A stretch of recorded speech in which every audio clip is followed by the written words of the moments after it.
তো উনি প্রায় 10 থেকে 15 মিনিটের একটা কথাকে ঘুরিয়ে পেঁচিয়ে বলে সেটাকে এতটা ইলাবোরেট করলেন এবং কোর্টকে বিভিন্ন জায়গায় উনি মিসগাইড করার চেষ্টা করছেন।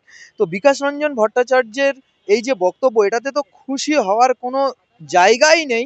উল্টে আমরা বলবো যে একটা ভারতবর্ষের সর্ববৃহৎ আদালত, সেই আদালতের মূল্যবান সময়টা উনি শুধুমাত্র মিসগাইড করে নষ্ট করছেন। উনি বলছেন কখনো 22 থেকে 53 নাম্বার হয়েছে, উনি বলছেন কখনো 0 থেকে 53 হয়েছে, উনি বলছেন কখনো প্যানেলে নাম ছিল না, সেই প্যানেলে হঠাৎ করে নাম চলে এসছে।